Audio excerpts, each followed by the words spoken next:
Last time po, in Psalm 1, nakita po natin yung purpose ng Psalter.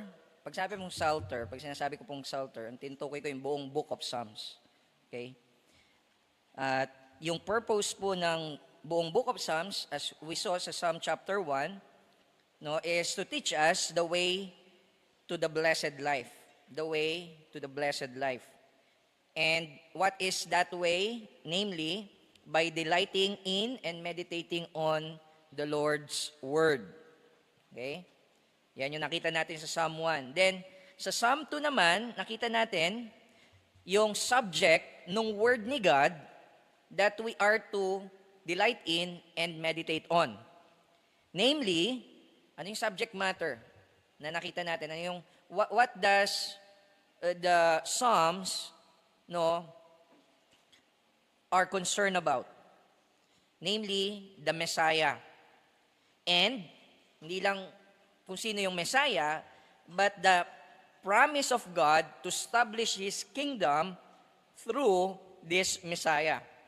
Yan yung nakita natin sa Psalm chapter 2. Now, both yung Psalms na yon, natutunan din natin that nagfa-function sila, itong dalawang Psalms na to, Psalms 1 and 2, nagfa-function sila as the double doors or gateway towards the Psalms. Lagi ko siyang inuulit kasi we're forgetful creatures. Maganda na maalala natin yun lagi every time we come to the Psalms. No? Ano yung double doors?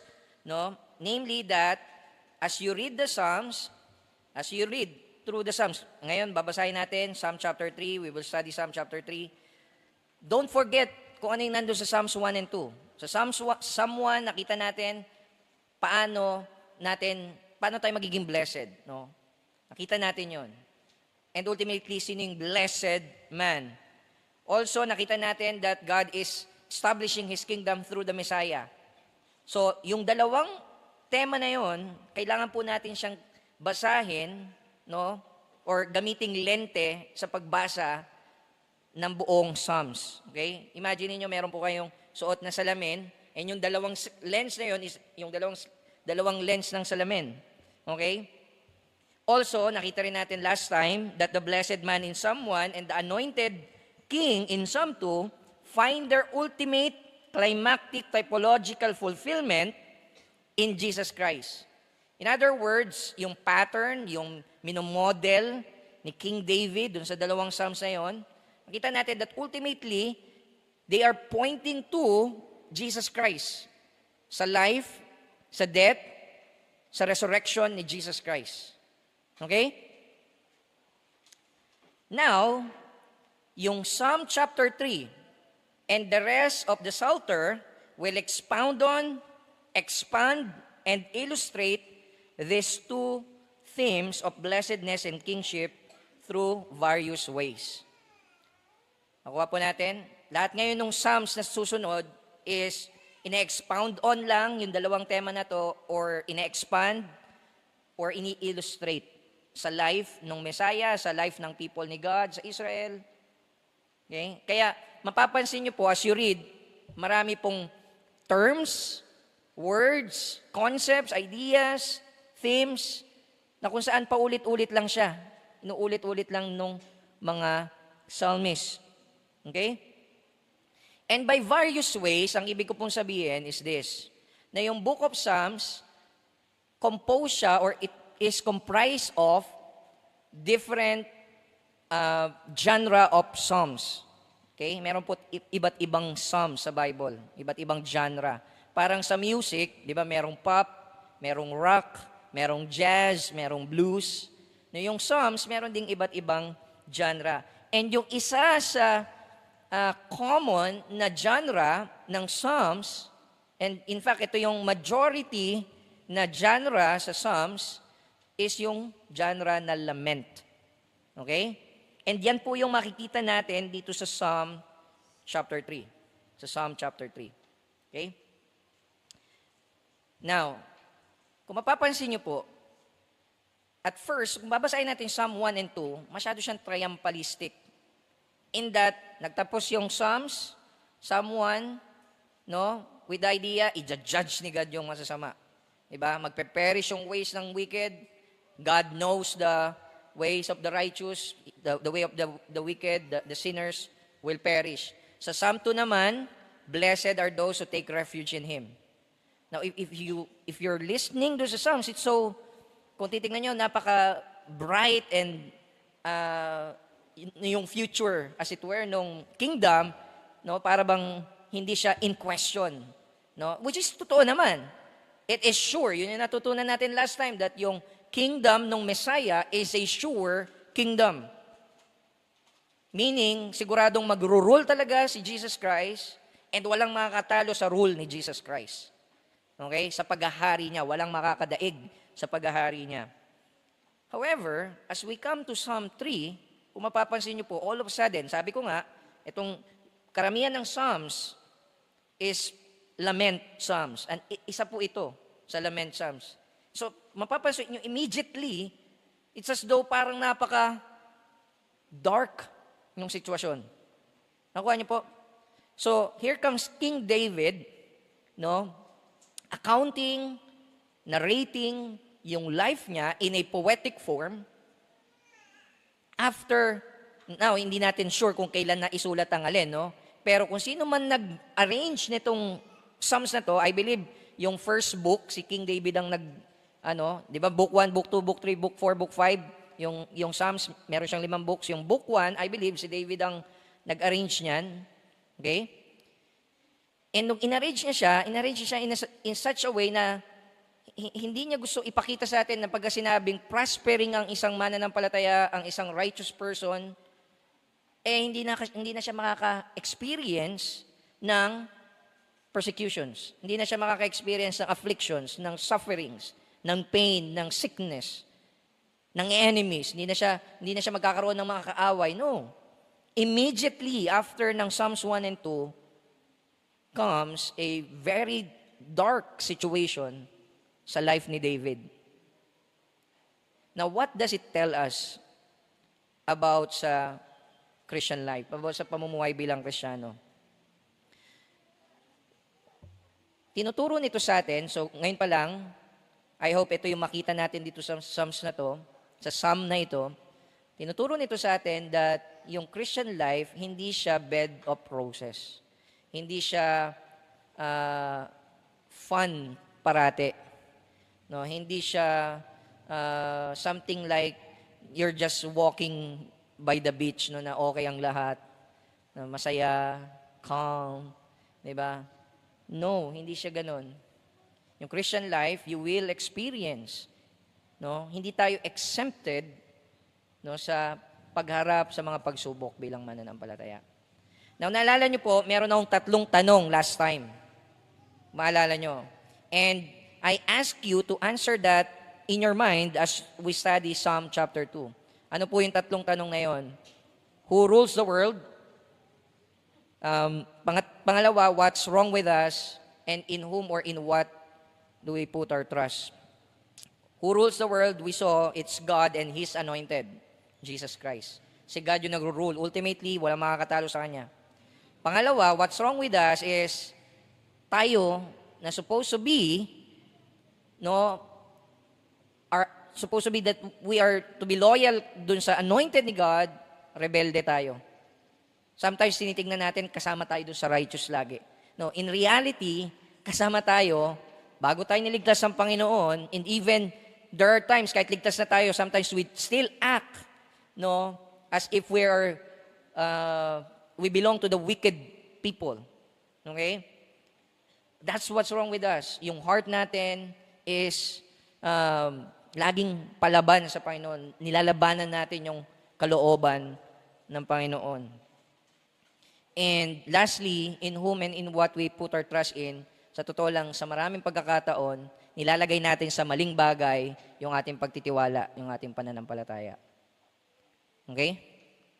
And here, dito po sa Psalm 3, makikita natin that for David, hindi po ito abstract na concept lang. Pag sabing abstract, theory lang, nasa mind lang niya. Okay, something na hindi totoo sa buhay. Dito, sa pagsubok na to na kinakaharap ni David, makikita po natin, no, yung concrete example where yung kanyang faith is tested.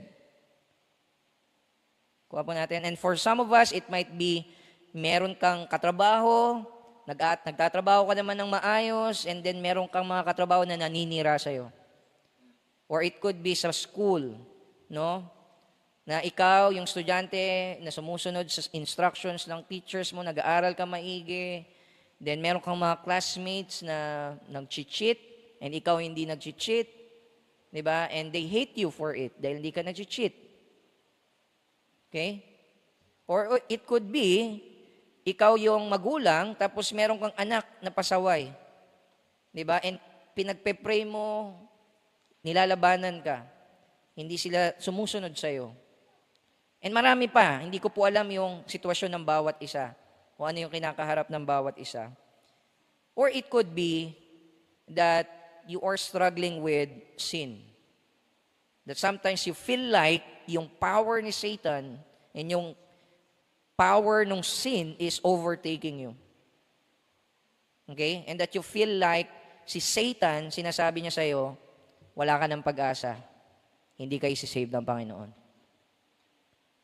So I hope as we read itong Psalms, think of those situations, okay, sa life ninyo that you feel like, no, I mean, even if sabihin nyo ngayon, wala pa ako doon, okay, fine. But eventually, you'll go through situations like that. And I hope we are to read itong Psalm sympathetic, no, with a sympathetic eyes dun sa life ni David. Okay?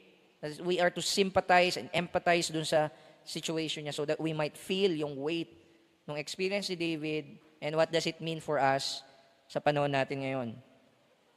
Now, one last introductory point, no, dito po sa Psalms bago po tayo manalangin. This Psalm presents us with a number, according po ito kay Gerard Wilson in his commentary sa volume 1 ng Psalms, NIV Application Commentary. Sabi niya, this Psalm presents us with a number of firsts in the Psalter. Ano ibig sabihin nun? Sabi niya, it is the first Psalm to exhibit a Psalm heading. Pag sabing heading, yung superscription, a Psalm of David when he fled. Ito yung first Psalm to have that. Psalms 1 and 2, walang nakalagay na ganon. Yun, namely, and that, sabi doon, and that heading contains the first genre designation attached to a psalm. Halimbawa, nakalagay doon, a psalm. Yung word na psalm, in Hebrew, yan yung mizmor. Okay? Mizmor. And it is the first psalm na merong attribution to David. Yun nga, of David. And sabi dito, it is the first psalm to have a description of the historical setting in David's life, no, which is thought to have occasioned the writing of a psalm. Yun nga, nakalagay doon, a psalm of David when he fled from Absalom, his son. Also, in the body of the psalm, sabi dito, is the first occurrence of the rather enigmatic term Selah. Papansin niyo yun? Yung word na Selah, no, to structure the composition. No, it's way to structure yung psalms. And finally, Psalm 3 is by type the first lament to appear in the Psalter. Yan yung na-mention ko kanina. It is the first psalm na makukonsider natin na lament psalms. Now, before I continue, let us pray. Panginoon, marami pong salamat sa time na ito na binigay niyo po sa amin to read your word, to sing of your word to you and towards one another, and now to study your word, to listen to your message. Panginoon, dalangin ko, Lord God, that bigyan niyo po kami ng wisdom, understanding, and open the eyes of our hearts so that we might see your glory in the face of our Lord Jesus Christ. Paunawa niyo po sa amin ang mensahe niyo, yung intent ninyo, Panginoon, sa psalm na ito. Change us, transform us, and if there's any person, Lord God, na makakapanood ng recording or ngayon as sa mga kapatiran ngayon o mga attendees ngayon, Panginoon, na hindi pa nagtitiwala sa Panginoong Hesukristo, dalangin ko, Lord God, that cause that person to believe now. Cause that person to be born again now. And nawa, mag-glorify po kayo dito.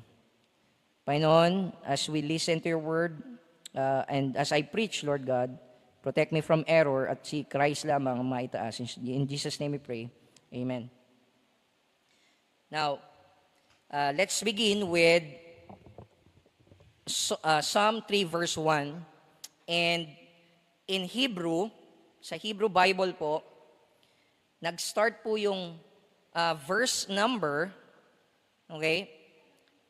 Yung verse 1 po sa Hebrew Bible is yung superscription, yung heading. Anong heading? Yung a Psalm of David when he fled from Absalom, his son.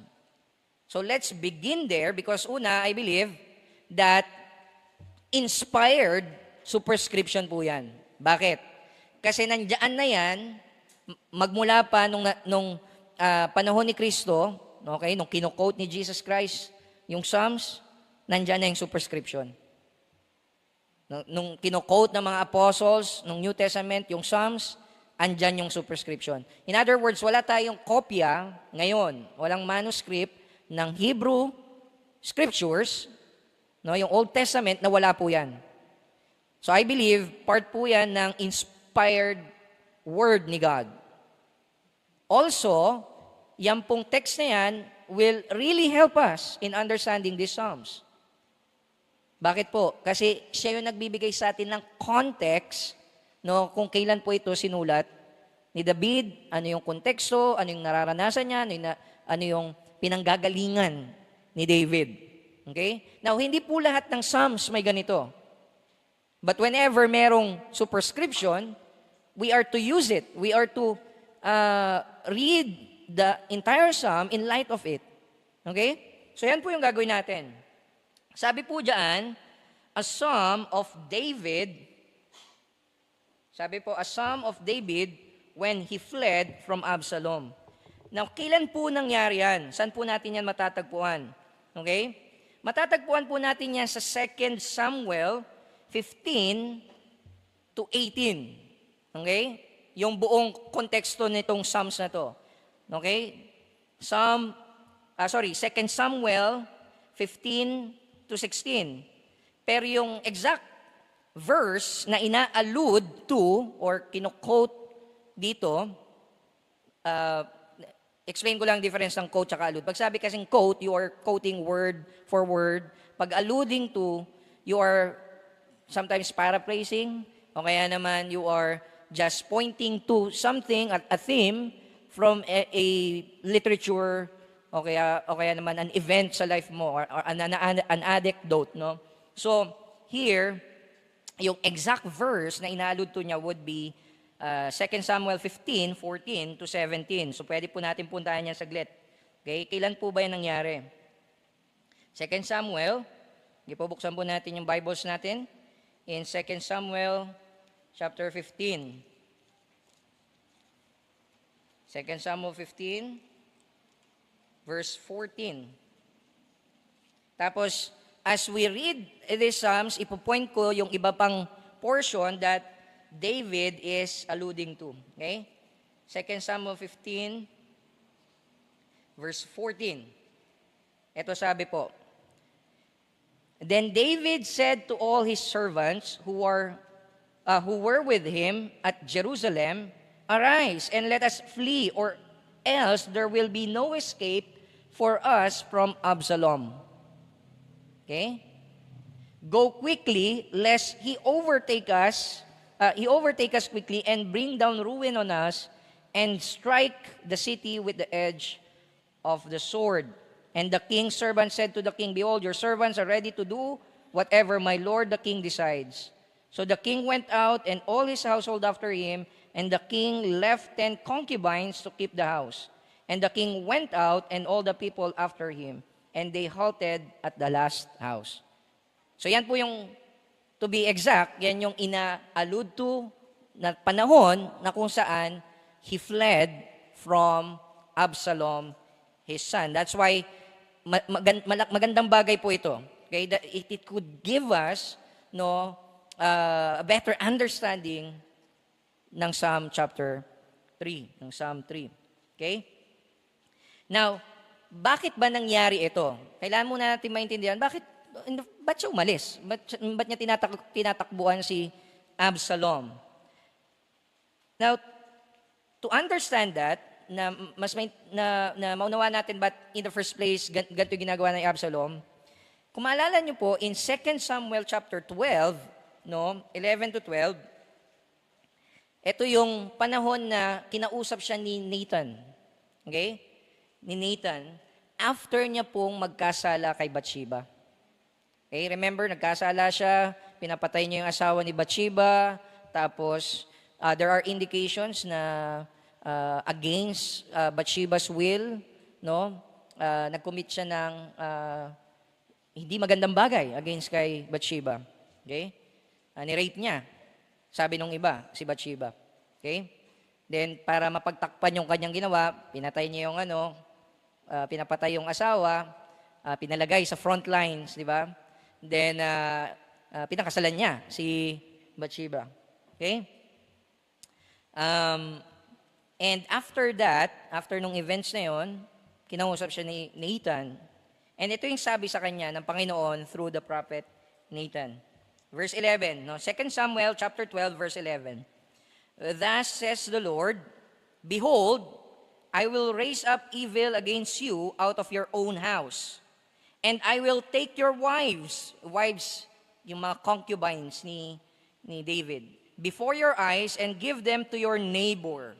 And he shall lie with your wives in the sight of this son. For you did it secretly. Kasi nga, kinumit niyo yung pagkakasala with Bathsheba secretly. But I will do this thing before all Israel and before the sun. Now, na-fulfill yan nung nagrebelde si Absalom. Now, marami pang storya bago po nangyari yung pagrebelde ni Absalom. Okay? Bago po nangyari itong rising up of evil against you out of your own house. It started, no, nung, kung maalala nyo, merong isang anak si David, ang pangalan is Amnon, and meron siyang isa pang anak, no, magkakaibang magulang ito, na babae. And ni-rape nito yung babae. And it turns out, yung babaeng anak ni David is kapatid ni Absalom. And hindi nabigyan ng hustisya, okay, yung ginawang kasamaan ni Amnon. So, si Absalom, pinatay niya yung anak na yon ni David. Okay? Then, eventually, to make the long story short, hindi pa rin nag-repent si Absalom, hindi nagkaroon ng reconciliation yung magama, si David and si Absalom. Then ang nangyari, si Absalom, trinay niyang i-win yung hearts. No? Nung nakabalik na siya sa Israel, sa Jerusalem, trinay niya i-win yung hearts ng people. No? Marami po siyang ginawa to deceive yung mga tao into pledging yung kanilang loyalty sa kanya. Okay? In other words, he tried to usurp, no, to usurp yung kingship ni David from him by means of deceit, deception. Okay? Ganun po yung ginawa ni Absalom. Then in 2 Samuel 16, 20 to 23, ito po yung sinabi. Now this is further down, ito yung time na nagpunta na yung mga sila Absalom, tsaka yung mga people of Israel na nakipag-alliance na kay Absalom, no? And ito yung time na umalis na si David dun sa kanilang palace. Okay? And ito sinabi, then Absalom said to Ahithophel, si Ahithophel, yan yung grandfather ni Bathsheba. Okay? Ano siya, counselor siya ni David. And later, kumampi siya kay Absalom. So ito yung sinabi, then Absalom said to Ahithophel, give your counsel, what shall we do? Ahithophel said to Absalom, ito yung advice, ito yung counsel ni Ahithophel kay Absalom. Go into your father's concubines whom he has left to keep the house. And all Israel will hear that you have made yourself a stench to your father, and the hands of all who are with you will be strengthened. Anong ibig na sabihin? Yung advice niya is, kunin mo yung mga asawa, yung mga concubines ng tatay mo, tapos makisiping ka sa kanila. So that alam ng lahat how you, that's an idiom, yung you'll be a stench to your father, no, how you disgrace your father, that you can challenge yung kingship. Okay? Makita na you are powerful ka talaga. And so ano nangyari? Tingnan nyo. So they pitched a tent for Absalom on the roof, and Absalom went into his father's concubines in the sight of all Israel. In other words, pinufulfill na nito yung prophecy ni Nathan, na kung saan publicly yung wives ni David would publicly i-disgrace ni Absalom yung kanyang tatay. Okay? Tapos sabi dito sa verse 23, pakinggan nyo to, now in those days, the counsel that Ahithophel gave was as if one consulted the word of God.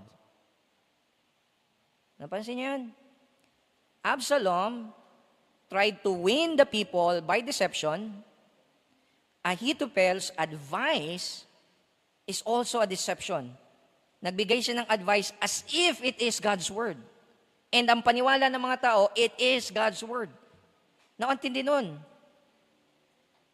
Antindi nun, yung asawain mo o makipagsiping ka sa asawa ng tatay mo, kahit pa concubines yun, still.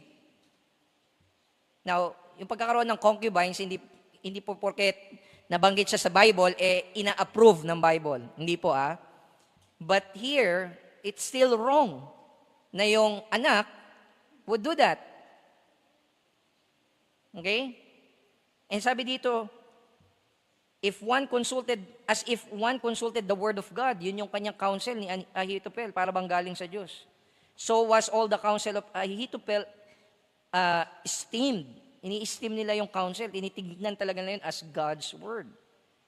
Both by David and by Absalom nung panahon na yun. Kaya lang, this time, kumampi siya kay Absalom. So yan po yung konteksto. Kuha niyo po? So, looking back dun sa past, may scene na kinumit si David, and itong si David, the man after God's own heart, the blessed man dapat, the model Israelite, God's anointed one, no?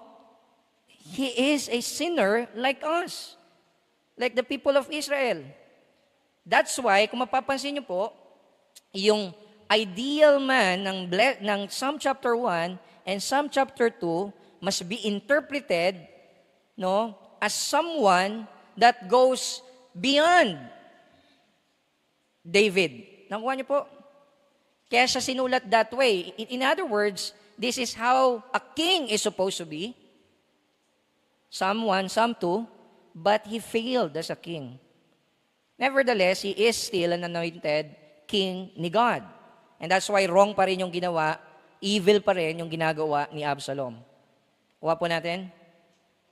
Pero ang gusto ko munang ipakita dito is this, that si David is a pointer dun sa ultimate blessed man, dun sa ultimate anointed Son of God, Messiah ng chapter 2, namely si Jesus Christ. Okay? Hindi niya na-fulfill yung kanyang function as he ought to fulfill. Okay? Now that we have yung context na yun, tignan po natin yung Psalm chapter 3. Ano po yung main point nitong Psalm chapter 3? Ito yung main point. Though crisis rise over me, I will confidently cry to the Lord to save me, because salvation belongs to Him and He will bless His people. Ulitin ko po. Though crisis rise over me, I will confidently cry to the Lord to save me, because salvation belongs to Him and He will bless His people. Yan po yung main point summary nitong buong Psalms. Okay? Now, let's try to unpack this Psalm.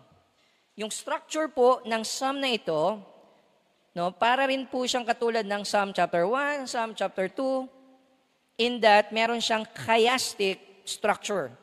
Chiastic structure. In other words, verse 1 and 2 parallels verse 7 and 8. Then, sa middle, verse 3 and 4 parallels verse 5 and 6. Kuha po natin. So, meron po siyang chiastic structure. However, yung logical relationship nitong structure na to is quite different doon sa Psalm chapter 2. So, remember sa Psalm chapter 2, yung nasa labas na stanzas, okay, yung A tsaka A sa dulo, yung nasa labas, they are conclusions.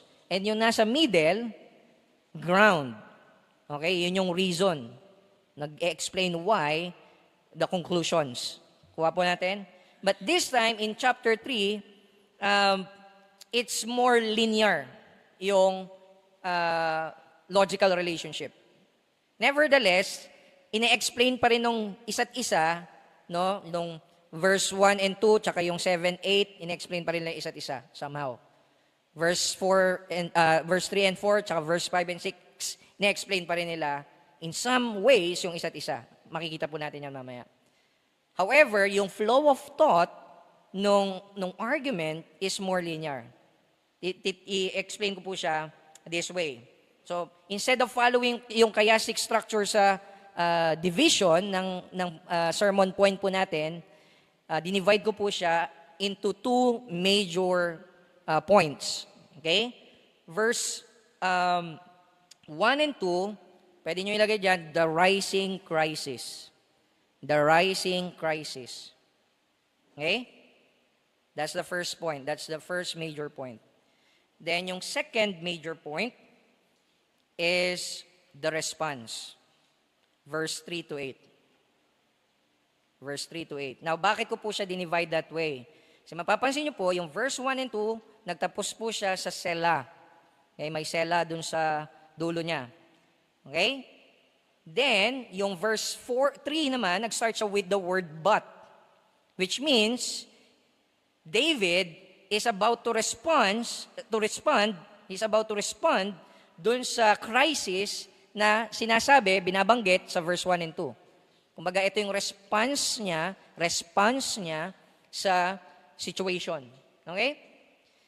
And mapapansin nyo yung verse 3 and 4, nagtapos sa sela, and yung verse 7 and 8, nagtapos sa sela. It's as though, meron siyang inclusyo.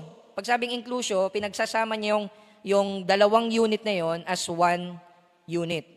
Okay? Kung mapapansin nyo, verse 5 and 6, walang sela after that passage. Okay?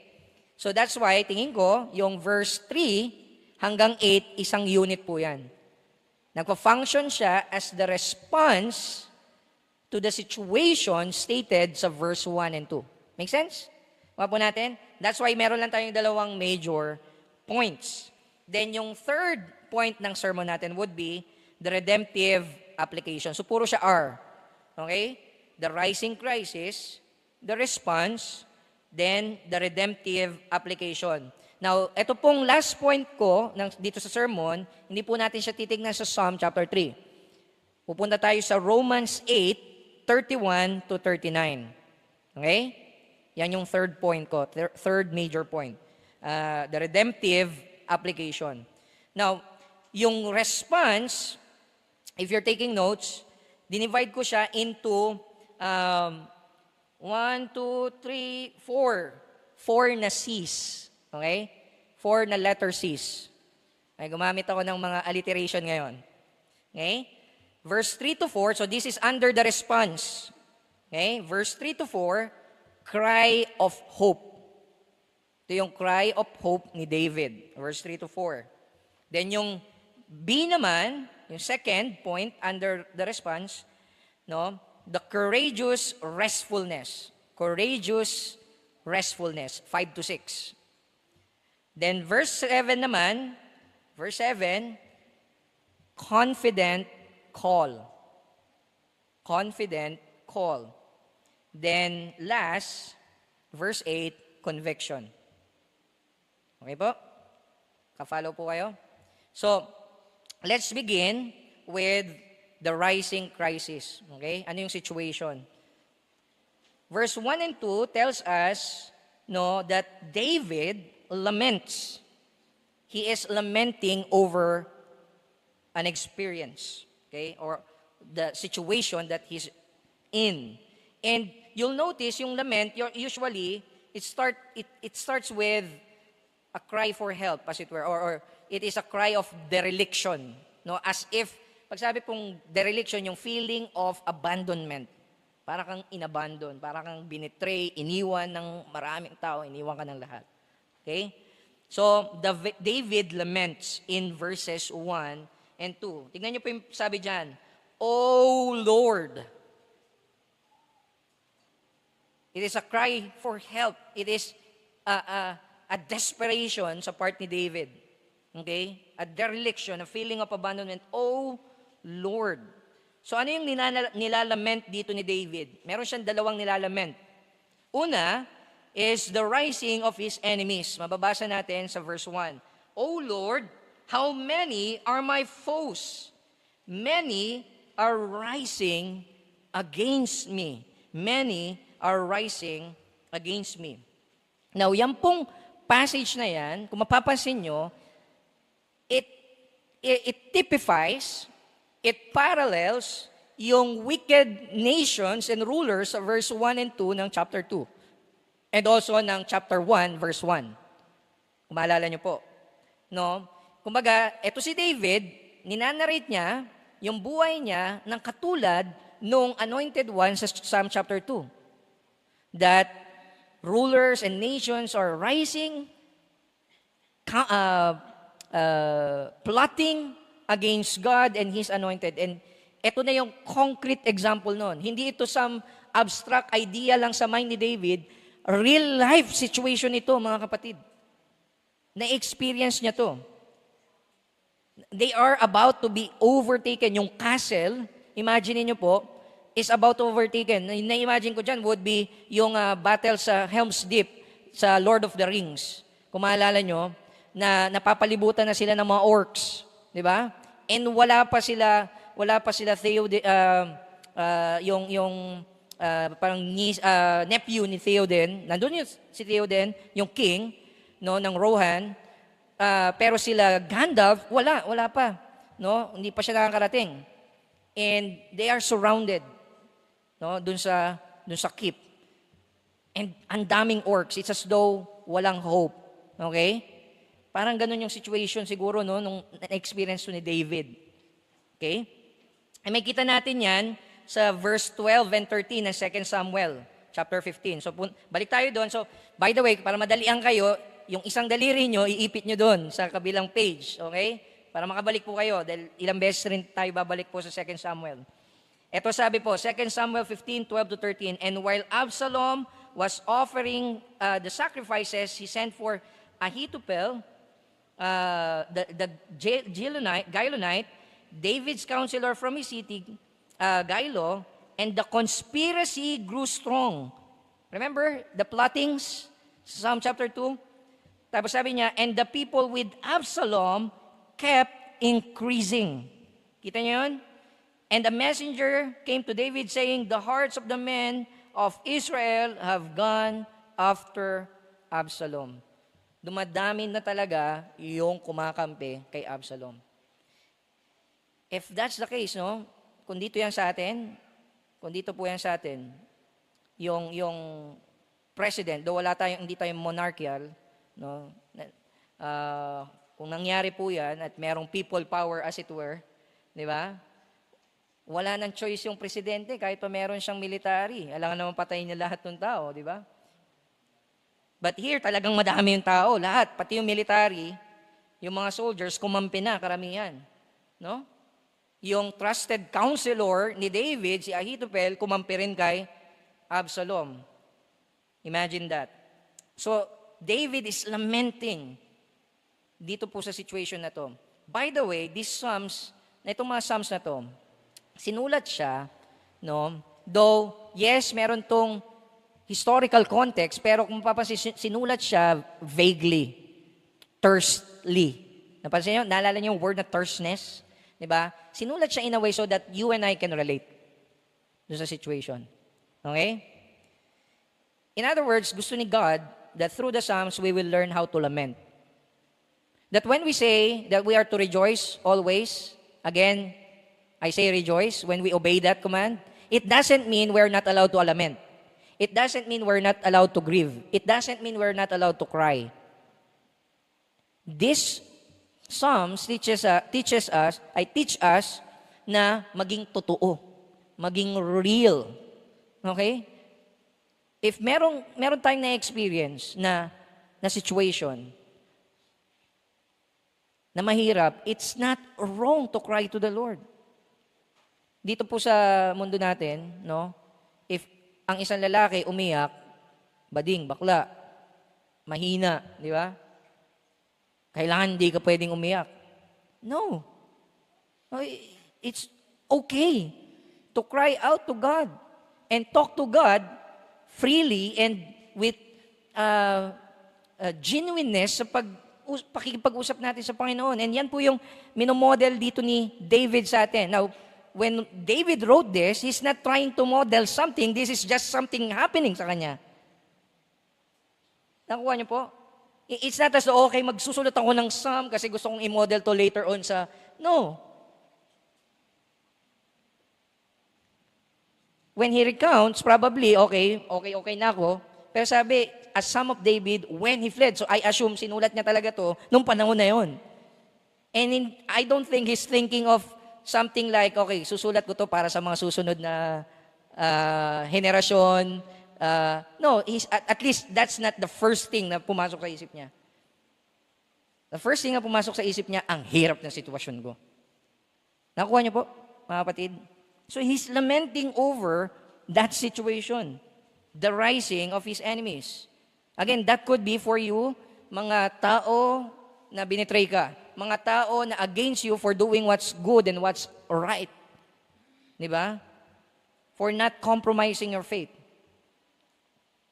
Now, ano pa yung nilalament dito ni David? Sabi diyan, many are saying to my soul, there is no salvation for him in God. Tapos, Selah. Which means, yan yung tapos, no? Yan yung ending ng section na yan. So, anong nilalament dyan ni David? He is lamenting the taunts or the taunting of the enemies. Ibig sabihin ng taunting, they are saying things kay David to demoralize si David. Yung makita mo lang yung kaaway mo, demoralizing na yun na madami sila. Yung dami ng problema na pwede nating kaharapin bilang mananampalataya, no? Kahit pa walang kinalaman sa spirituality mo Yung fact na nabubuhay tayo sa mundo na puno ng kasalanan and ang paghihirap as a result of sin, mahirap na lalo na kung naninindigan ka pa sa katotohanan, sa Biblia. Tapos may maharap kang mga opposition, right? Yung makita mo pa lang yun somewhat demoralizing na, tapos meron pang mga tao magsasabi sa'yo, wala ka ng kaligtasan, hindi ka ililigtas. Now, notice, hindi dito sinabi hindi sinasabi ng mga tao sa kanya na hindi ka maliligtas ni God, but that God is not for you. So there's an element of lie dito. Nakuha niyo po? There's an element of lying sa part nila. Ito ay resulta ng pagkakasala ni David in some sense. Yes, nagkasala si David. Yes, he deserved punishment or discipline, to be precise, from the Lord. But no, if Satan is now saying through the people kay David, God is no longer for you. Because that would mean dependent sa atin yung grace ni God. Dependent sa atin yung salvation, yung deliverance na ibibigay ni God. And they are lying to David. Okay? They are lying to David. Tingnan nyo to sa 2 Samuel chapter 16, verse 7 to 8. This is Shimei.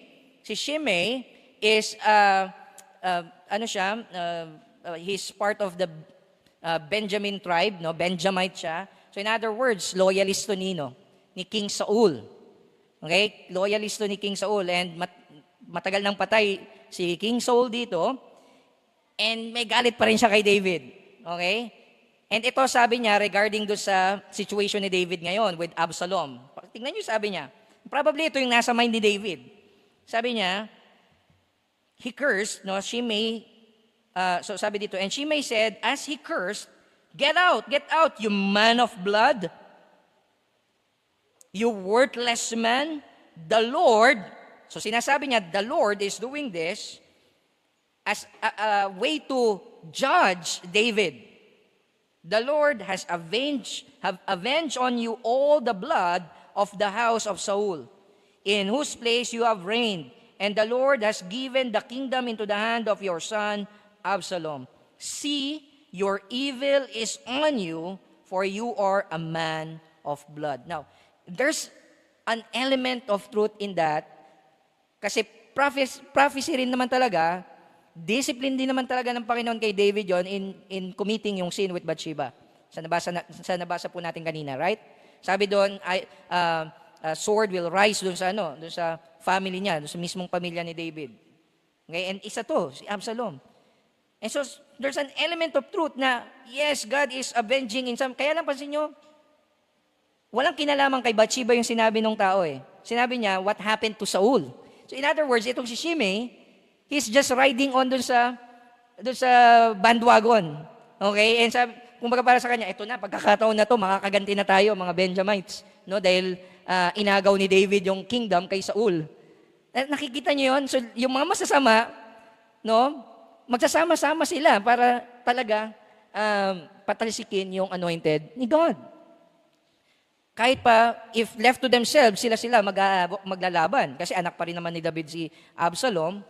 And yung kingdom, hindi naman necessarily mababalik sa Benjamin, no, sa tribe of Benjamin, sa mga Benjamites, kung sakaling manalo si Absalom, right?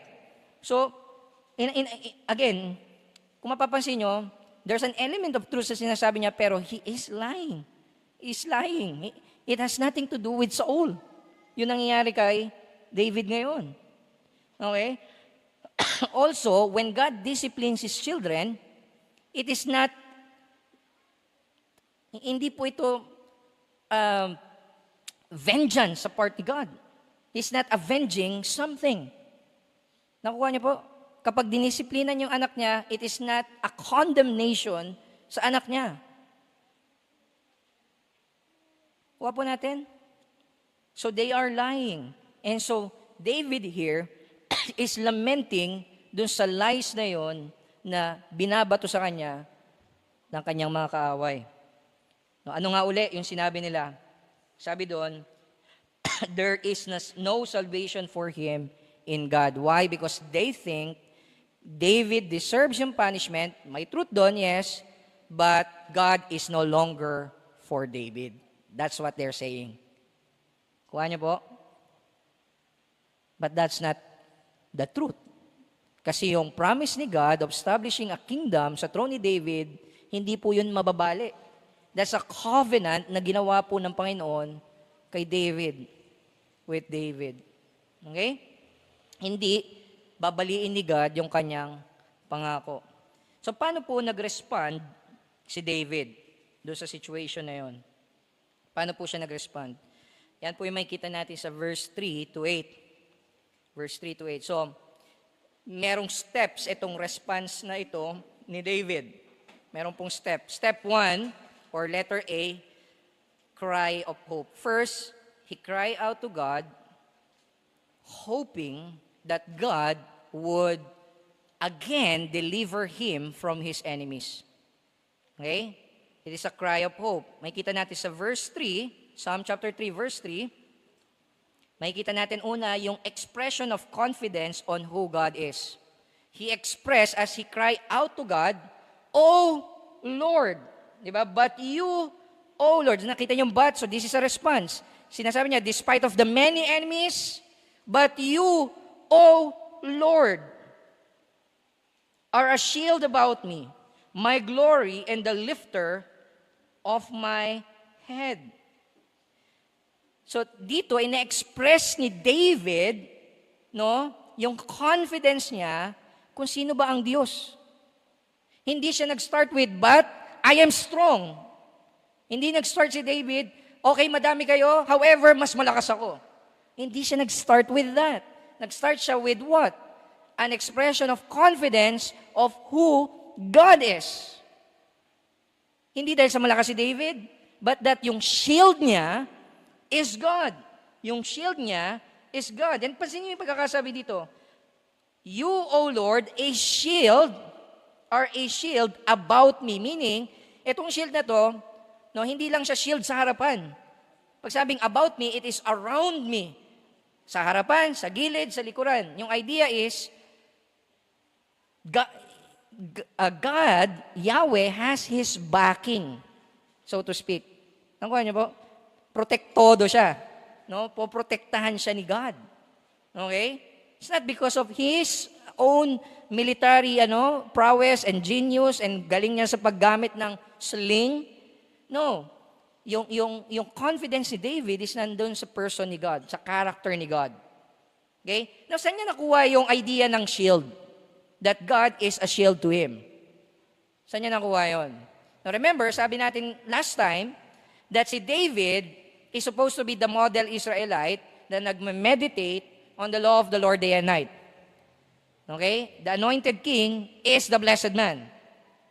I would suggest and argue na yun ang ginawa ni David. Ginawa niya yun. Okay? Binasa niya yung Old Testament, Pentateuch, yung Torah, yung 5 books ni Moses.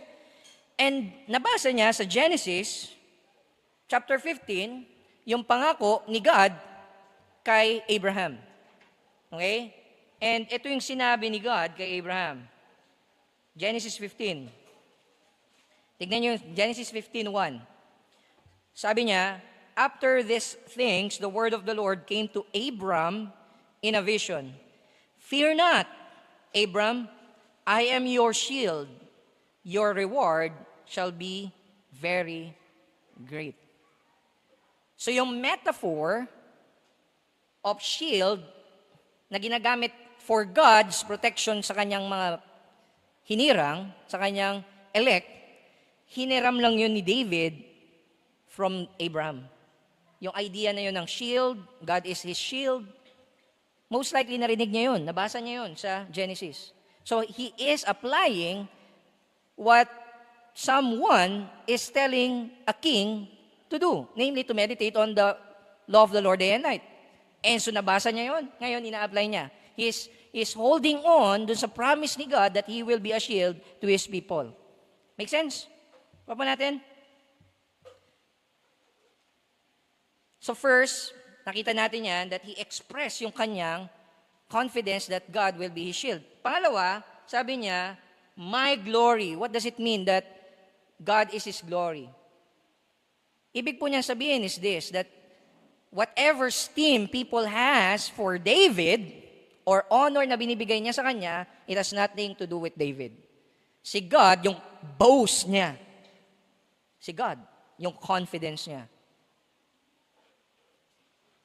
He attributes kay God lahat ng maganda na meron ngayon kay David. Kuha po natin. And lastly, sabi niya, the lifter of my head. Ano ibig sabihin nun? Lifter of my head. That's an idiom. It means to honor someone. Okay? To honor someone, to give confidence sa isa by honoring them. So si God, in other words, kung meron mang ipiplease si David, si God yung ipiplease niya. Yung gusto niyang i-please si God. Ang gusto niyang mag-aangat ng ulo niya, as it were, no? To honor Him would be God. Si God yung nag-i-encourage kay David. So again, instead of saying, kaya ko to, kailangan lang ng willpower para malabanan itong mga pagsubok na to. No. For David, kaya ni God ito. For David, si God yung confidence ko. Nakuha po natin? Then, after niya i-express yung confidence na yun kay God, binanggit niya sa atin yung basis ng confidence niya kay God. In verse 4. Ano yung basis nun? Sabi diyan sa verse 4, I cried aloud to the Lord, and He answered me from His holy hill. Now notice, sabi ko basis.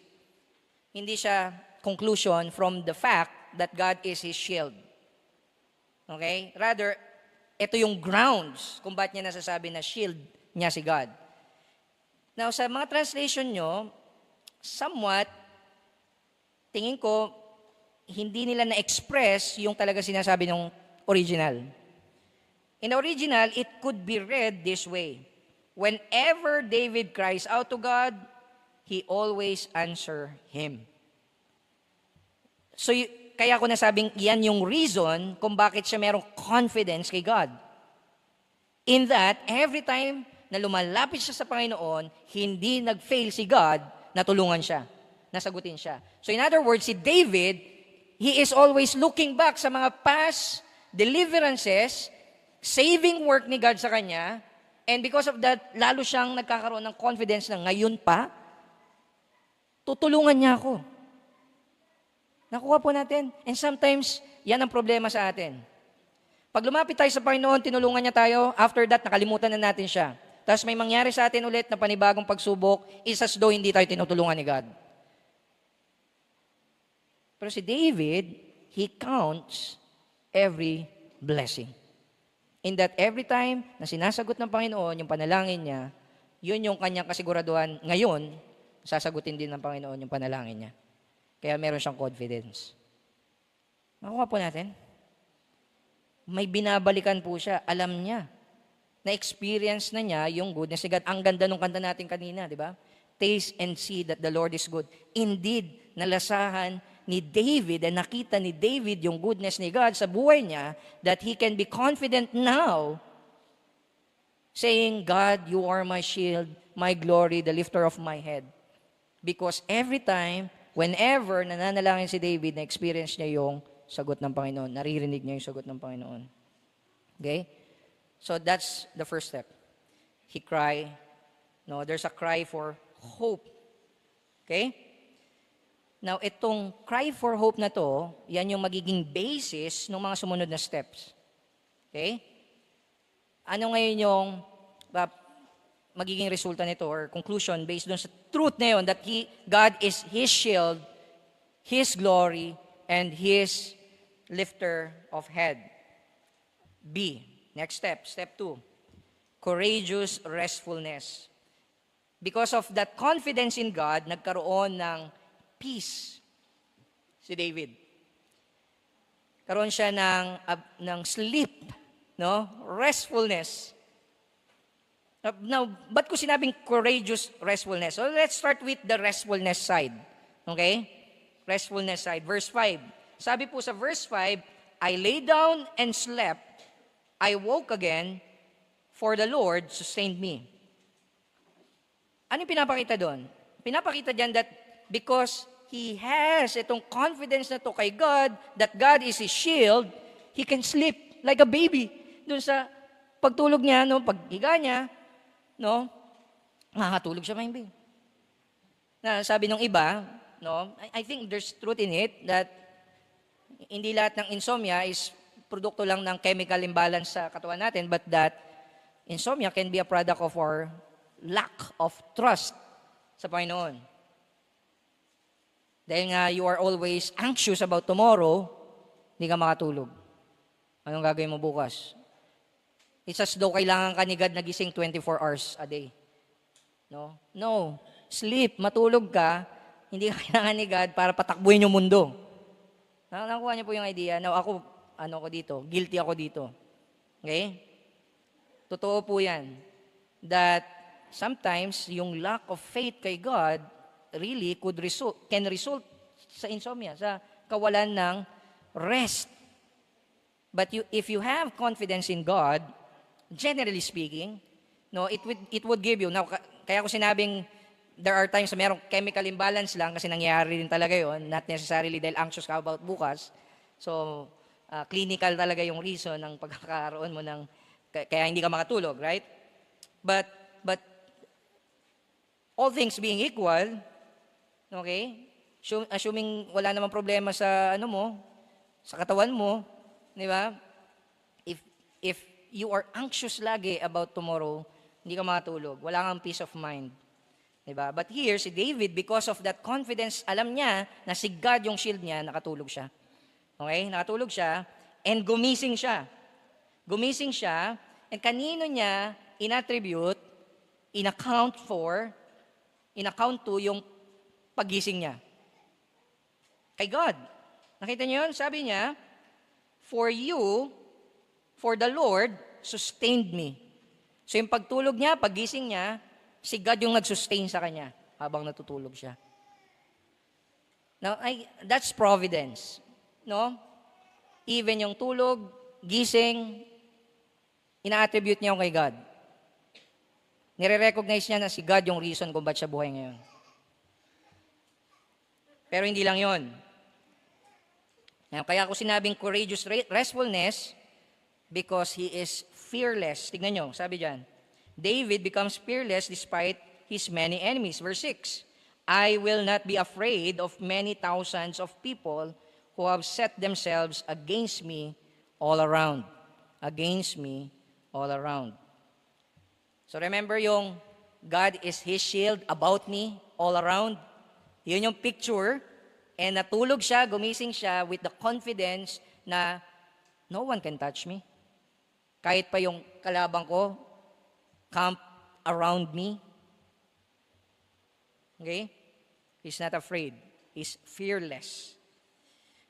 Now, after niya sabihin yan, no, it leads to, so meron siya ngayong, because of that truth about who God is, nagkaroon siya ng a courageous restfulness, which now results in confident call kay God. Confident call to God. Verse 7. Verse 7. Nakikita natin una, David calls on God to, number 1, to rise. To rise. Sabi diyan, arise, O Lord. Arise, O Lord. Then, kung mapapansin nyo, kung titignan yung wording na ginamit niya, it answers what? The rising of his enemies in verse 1. Nakikita nyo? So in other words, ito yung turning point, as it were, nung storya. So from doon sa unahan, umiiyak siya sa Panginoon, naglalament siya that ang dami nung kalabang ko, ang dami nung kaaway ko, and they are rising pa, dumadami pa, nag-i-increase pa. They are rising against me. But here, after niyang makita, maalala kung sino ang Panginoon, it turns around, and ngayon, he calls on to God, confidently calls to God, na ano, Lord, just as they rise against me, arise. Arise, Lord. For what purpose? Ba't siya mag-arise? Yung word na arise, military term yan, no, na parang get ready for battle, Lord. Para siyang hero ni David, siya yung hero ni David, no? Sa mga battles, sometimes instead of maglaban-laban yung mga soldiers, kukuha sila ng kanilang mga heroes na lang na magre-representa, no, dun sa bansa. Similar nung nangyayari kay David and Goliath, kung maalala nyo. Now, for David, ang hero niya si Yahweh. And sinasabi niya kay Yahweh, and this time, by the way, hindi to 1 versus 1 battle. Sinasabi niya, you, Lord, against them all. Arise, O Lord. Kuha po natin. Napakaganda nung picture na yon. Arise, O Lord. For what? To save him. Sabi niya, save me, O my God. Save me, O my God. Which, pansinin nyo, yung arise answers the rising sa verse 1. Yung save naman dito answers yung taunting sa verse 2. Ano yung taunting nila? Pag sabing taunting, they are saying words kay David, speaking words of to demoralize si David, telling him there's no salvation for you in God. But here, confidently, sinasabi ni David kay God, Lord, arise and now save me. Prove them wrong. Prove them wrong, God. Prove that you are for me, God. Nakuha niyo po? Yun ang sinasabi dito ni David. Sinasagot niya yung taunting sa verse 2 na sinasabi na walang salvation sa'yo. Sabi niya, no, merong salvation sa akin in God. He will save me. Lord, patunayan mo. Save me, God. Yun ang sabi mo sa akin eh. Nakuha niyo po? Now, ano yung basis ng call na to ni David? Saan niya binase yung kanyang a call to God, confident call to God? Yung later part, no? Second half nung verse 7. Sabi diyan, for you strike all my enemies on the cheek, you break the teeth of the wicked. Now remember, sa Psalm chapter 2, verse 9, yung promise ni God is ganito, if you ask me, sabi niya, ask me, and the nation will be your heritage. You will shatter them. You will crush them with a rod of iron. Tama? Naalala niyo yun? I'm paraphrasing Psalm chapter 2, verse 9. Di ba? So, the anointed one is the one going to shatter them. But here, si David, naintindihan niya that itong pag-shatter na to ng enemy, it's not by his own doing, but it is through the strength that God provides. So, yung prayer niya dito is not, Lord, tatalunin ko sila. No, Lord, talunin mo sila. Because ultimately, alam ni David na though siya yung gagamitin as instrument, ultimately si God yung lumalaban para sa kanya. Nakuha niyo po? Si God, si Yahweh lumalaban sa kanya. So kaya, nung sinabi niya dito na, you strike all my enemies on the cheek, you break the teeth of the wicked, that's David holding on sa promise ni God sa kanya na, your kingdom is sure. Okay, sa verse 7 to 9 ng chapter 2. I will give the nations to you, I will shatter your enemies, I will crush them with a rod of iron. And also, that's a subtle allusion sa Genesis 3:15. That God, through the seed of the woman, will crush the head of the serpent. Kuha niyo po?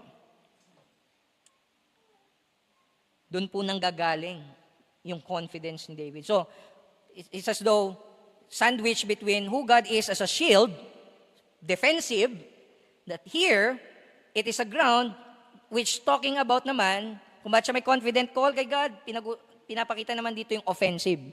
Nakikita nyo? So yung verse 3 to 4, pinapakita yung character ni God as His defense.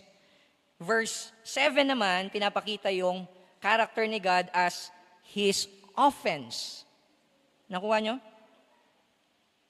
Now, after nun, binanggit niya sa verse 8 that salvation belongs to the Lord. So yan po yung last step. At itong last step is the grounds or the conviction, so yan yung letter C natin dyan, the conviction for his confidence. Ito yung ultimate reason or ito yung doctrine na hindi lang siya nasa ulo niya, but that it turns into a conviction sa heart niya to trust in the Lord. Ano yung conviction na yun? That salvation belongs to the Lord. Salvation belongs to the Lord. Now, sinagot ni God yung prayer ni David. Okay? In fact, nung nag-pray si David, in-instruct niya yung isang kasama niya, si Hushai. We don't have time to go back to 2 Samuel again, but to summarize, in-instruct niya si Hushai na pumunta sa camp ni Absalom to thwart yung plans ni Ahithophel. So eventually, nakinig si Absalom kay Ahithophel, na thwart yung mga plano. Kasi yung plano ni Ahithophel is atakihin na Huwag na patagalin. Para bang alam nila kung nasa si David, atakihin na natin, magpadala ka ng 1,000 of soldiers. Weary, syempre pagod siya sa pagtakbo si David Pagtakas, di ba? Pagtakas from away from the castle. So, sabi ni Ahithophel, ngayon now is the time to strike. Pero eventually, ito nga si Hushai, nag-act siya as spy, and twinart niya yung plano na yon ni Ahithophel. So what happens here, what it teaches us is ganito. You pray to God, but also you are to act. You trust in God's sovereignty to save you, but it doesn't mean na wala ka nang gagawin. Meron ka pa rin gagawin. Okay? That's how life is. We rely on God for strength, wisdom. We pray na i-provide yun ni God, then act. No? Halimbawa, nagpe-pray ka, Lord, mas sana makapasa ako sa exam. Ay mag-aral ka. No? Bigyan kang wisdom, pero mag-aral ka. Then, pumunta ka dun sa school to take the exam. Huwag ka umabsent. Di ba? Then, sagutin mo yung mga tanong. Nakuha niyo po yung ibig sabihin? You need to act. So, David, ganyan yung ginawa niya. He prayed, then he act. Okay? Then eventually, in 2 Samuel 18, this is the last part. In 2 Samuel 18, makikita niyo po, verse 31, sinagot ni God yung kanyang prayer. Nanalo sila. Okay, verse 31, and behold, the Cushite came, and the Cushite said kay David, good news for my lord the king, for the Lord has delivered you this day from the hand of all who rose up against you. And the rest of the story recounts yung na namatay na nga si Absalom, natalo na si Absalom. Okay? So in other words, sinagot ni God yung prayer ni David. And so indeed, salvation belongs to the Lord.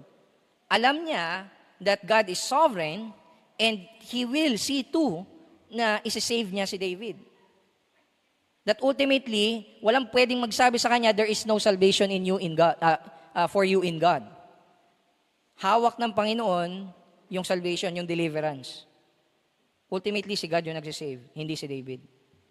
And pangalawa, no, na conviction niya is that God's purpose, God's intent for His people is to bless them. And yung blessing ngayon would come through the deliverance of the king. If yan ang promise ng Panginoon, that He will bless the nation through His anointed one, kailangan i-save ni God si David. In other words, God, in making a covenant with David and His greater son, Jesus Christ, greater seed of David, kailangan niyang i-preserve si David to bless the people. Nakuha niyo po, and alam ni David yun. Alam ni David yung promise na yun, and yan yung pundasyon kung bakit ganun na lamang yung confidence na meron siya sa Panginoon. E mapapansin nyo, nung sinabi dyan sa last part, your blessing be on your people, that's a different word, yung ginamit na word for blessing, but it's the same idea na ginamit sa verse 1 ng chapter 1, blessed is the man. Tapos Psalm chapter 2, verse 12, blessed are those who take refuge in Him. So si David, the anointed king,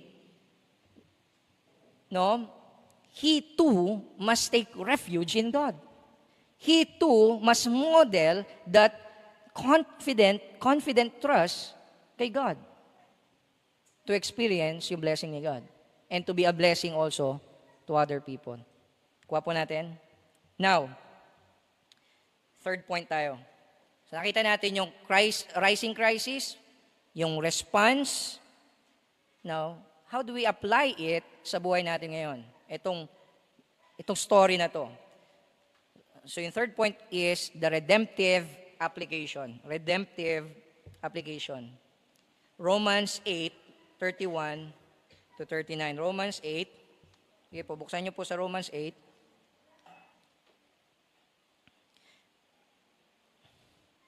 Now, at first glance, you might be thinking, anong kinalaman nitong Romans sa Psalm chapter 3? Una, hindi naman na-quote yung Psalm chapter 3 sa Romans 8. So, anong connect? Di ba? Romans 8, 31 to 39. Romans 8, 31 to 39. So, ganito po siya. Kailangan po natin maintindihan, no, in what way present dito si Jesus Christ. Okay?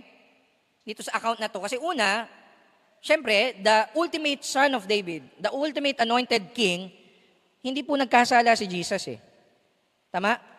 Pero si David, nagkasala siya. That's why nangyayari to sa kanya ngayon. Okay? As we saw dun sa context, sa original context. Pero si Christ, He is not. So, in what way natin babasahin itong passage na to in light of Jesus and so apply it to ourselves? Okay? Una, kailangan natin makita that the greater David is not spared. in order to bless the people. Ulitin ko, the greater David, namely si Jesus Christ, is not spared from death. He is not spared from the plots of the rulers of the wicked people, namely sila Herod, sila Pilate, yung mga Pharisees, Sadducees, yung Sanhedrin, yung people of Israel. Lahat sila nag-conspire to kill Jesus and namatay nga si Jesus Christ. And so makikita natin that yes, God is great because the sinful King David was spared. Sinave ni God si David and pinatay ni God yung mga enemies ni David. Right? Tinalo niya. 1,000 ang namatay. Doon sa mga sumama kay Absalom. But God is even greater because He did not spare His Son, Jesus Christ, so that the rebels like you and I will be spared. Nakuha po natin? So, yes, pareha silang anointed. Ang difference nila, si David is a sinful king, si Jesus hindi. Si David, in-spare ni God, binuhay niya in that hindi niya hinayaan na mamatay siya sa kamay ng kalaban, instead, ang mga kalaban niya ang pinatay ni God. Tinalo ni God. Right? But si Jesus Christ, in order to save not only His people, but the rebels. Sino yung rebels? Tayo po. Tayo yung mga lumaban sa Diyos. Tayo yung lumaban kay Kristo. And to save us, God did not spare His own Son. Romans 8, verse 32. Tignan niyo po. Romans 8:32. He who did not spare His own Son, but gave Him up for us all, how will He not also with Him graciously give us all things? Verse 34, who is to condemn? Christ Jesus is the one who died, more than that, who was raised, who is at the right hand of God, who indeed is interceding for us. Yung Christ experienced death, not for good people, but for the rebels. God, the greater David is not spared. Pangalawa, because ginawa yun ni God in Jesus Christ, that's the only time we can say God is for us if you trust in Jesus Christ. Nakuha niyo po? You cannot claim yung prayer na yun ni David, yung laments na yun, and yung cry of hope, confident call, hindi mo pwedeng gawin yun. Asking God to help you sa kung ano man nararanasan mo because He is for you if He is not for you. But since Christ died for His people, to those who believe, God is really for us. God is really for His people. May kita natin yan sa 31 verse, Romans 8:31 to 39. What then shall we say to these things? If God is for us, who can be against us? He who did not spare His own Son, but gave Him up for us all, how will He not also with Him graciously give us all things? Who shall bring any charge against God's elect? It is God who justifies. Who is to condemn? Christ Jesus is the one who died. More than that, who was raised, who is at the right hand of God, who indeed is interceding for us. Verse 35, who shall separate us from the love of Christ? Shall tribulation or distress or persecution or famine or nakedness or danger or sword? As it is written, for your sake we are being killed all day long. We are regarded as sheep to be slaughtered. No, in all these things we are more than conquerors through Him who loved us. For I am sure that neither death, nor life, nor angels, nor rulers, nor things present, nor things to come, nor powers, nor height, nor depth, nor anything else in all creation will be able to separate us from the love of God in Christ Jesus our Lord. Ano makikita natin dyan? That, number one, God is for His people. Ang ibig po niya sabihin is this, no one can be successfully against us. Yes, maraming tao magiging against you, pero hindi sila magiging successful in the ultimate sense. Kuha po natin. Pangalawa, no crisis can separate you from the love of God in Christ. Kahit anong maranasan niyo pong crisis. Kahit ano. Binanggit doon sa text, right? Makaka-experience ka ng poverty. Makaka-experience ka ng nakedness. Makaka-experience ka ng suffering from persecution. Makaka-experience ka ng death, mamamatay ka, mamamatayan ka. Lahat ng yun. Kung kay Kristo ka, no one can separate you from the love of God in Christ Jesus. That's the only way we can apply Psalm chapter 3 sa buhay natin. That's the only way we can come to God, pleading our case kay God, telling Him, Lord, your Son, you gave Him for us. You did not spare Him for us. So therefore, I know, Lord, you can give us all things in order to save us from your wrath sa hell, in order to preserve us through tribulations and cause us to persevere to the end. Alam namin, Panginoon, because binigay niyo sa amin si Kristo. That's why no matter how many challenges, enemies, sin, si Satan accusing you, no, wala ka ng pag-asa, hindi mo na malalabanan yung kasalanan na yan. No, you can still cry to God. Repent and turn to God, turn to Christ. Patatawarin ka niya. Turn to Christ, babaguhin ka niya. There's still hope. Because He did not spare His own Son so that you will be spared. So in conclusion,